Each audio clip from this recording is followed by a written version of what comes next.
साथियों, ये पूरा मामला शुरू होता है दादरा एंड नगर हवेली के सिलवासा से। यहाँ एक शख्स एक किराए के कमरे में रहता था, लेकिन काफी दिनों से वो कमरा बंद पड़ा था और मकान मालिक को भी उसकी कोई खबर नहीं थी। किराया लेने के लिए शायद मकान मालिक ने कई बार उससे संपर्क करने की कोशिश की होगी, लेकिन किराएदार का कुछ भी पता नहीं चला। अब मकान मालिक पहले तो इंतजार करता रहा, सोचता रहा शायद किराएदार किसी काम से बाहर गया होगा, लौट आएगा। लेकिन पूरे 2 महीनों तक जब उसका कुछ भी पता नहीं चला, तब आखिरकार 3 अगस्त को मकान मालिक एक नए किराएदार को लेकर उस कमरे तक पहुंचा। बाहर से ताला लगा हुआ था, इसी वजह से उसने पहले ताला तोड़ा, दरवाजा खोला और नए किराएदार को कमरा दिखाने लगा। लेकिन जब वो कमरा दिखा रहा था, तभी अचानक दोनों को एक बहुत तेज भयानक दुर्गंध आने लगी। ऐसी बदबू जिसे नजरअंदाज करना बहुत मुश्किल था। दोनों ने एक दूसरे की तरफ देखा और सोचने लगे कि आखिर ये बदबू आ कहां से रही है। उस दुर्गंध का पीछा करते हुए जब वो बाथरूम की तरफ बढ़े तो वहां एक सूटकेस पड़ा हुआ मिला और वो भयानक बदबू वहीं से आ रही थी। मकान मालिक को शक हुआ कि कुछ गड़बड़ है,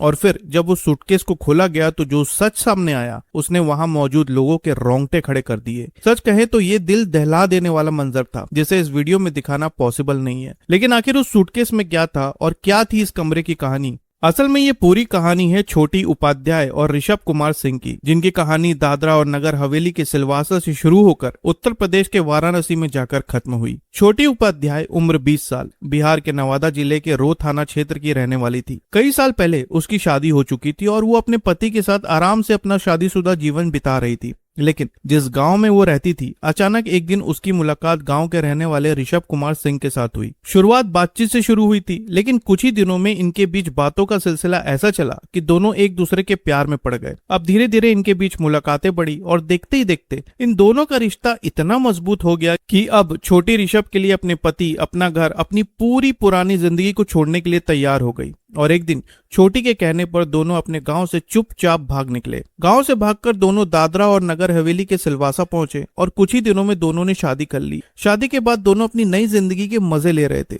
लेकिन कुछ समय बाद ये रिश्ता परिवार को चुभने लगा। न छोटी का परिवार इस रिश्ते से खुश था और न ऋषभ का। दोनों तरफ के घर वालों ने साफ मना कर दिया कि वो इस जोड़े को कभी नहीं अपनाएंगे। इतना ही नहीं, बिहार के रो थाना में ऋषभ के खिलाफ अपहरण की शिकायत भी दर्ज कराई गई थी। यानी कानूनी तौर पर यह रिश्ता एक बड़ी मुसीबत बनकर खड़ा था। लेकिन इन सब बातों की परवाह किए बिना छोटी और ऋषभ सिलवासा में अपनी नई जिंदगी में मशगूल थे। लेकिन जो रिश्ता इतनी उम्मीदों, इतनी कुर्बानियों के साथ शुरू हुआ था, अब उसमें दरार पड़ने लगी थी। शादी के कुछ ही दिनों बाद दोनों के बीच रिश्ते बिगड़ने लगे। छोटी लगातार ऋषभ पर दबाव बनाने लगी कि चलो गांव वापस जाकर रहते हैं, लेकिन ऋषभ इसके लिए बिल्कुल भी तैयार नहीं था और अब इस बात पर दोनों के बीच बार बार बहस होने लगी। इसी तरह 9 जून की सुबह भी दोनों के बीच जमकर बहस हुई। पूरे दिन घर में तनाव का माहौल बना रहा और फिर उसी शाम गुस्से में आपक होकर ऋषभ ने छोटी पर अचानक हमला कर दिया। गुस्से में वो अपने होश गंवा बैठा और उसे अंदाजा भी नहीं हुआ कि छोटी की सांसें अब थम चुकी हैं। इस घटना के बाद ऋषभ डर गया और बड़ी सफाई से सबूत मिटाने की कोशिश करने लगा। उसने शव को मोटे प्लास्टिक में लपेटा ताकि किसी को कुछ भी पता न चले और फिर उसे एक ट्रॉली सूटकेस के अंदर बंद कर दिया।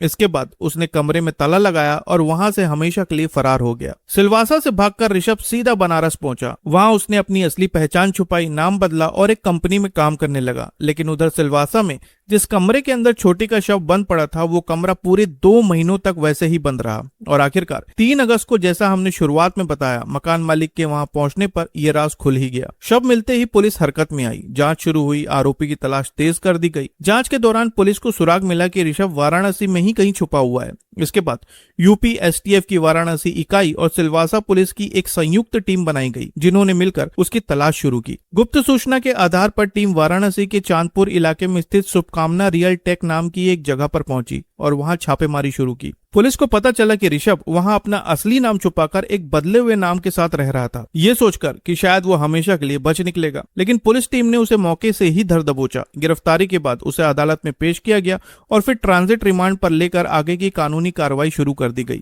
इस पूरे मामले पर आप क्या कहना चाहते हैं, कमेंट में जरूर बताएं और नई खबरों के लिए चैनल को सब्सक्राइब करना ना भूलें। फिर मिलेंगे साथियों एक नई खबर के साथ, तब तक के लिए आपका बहुत बहुत धन्यवाद।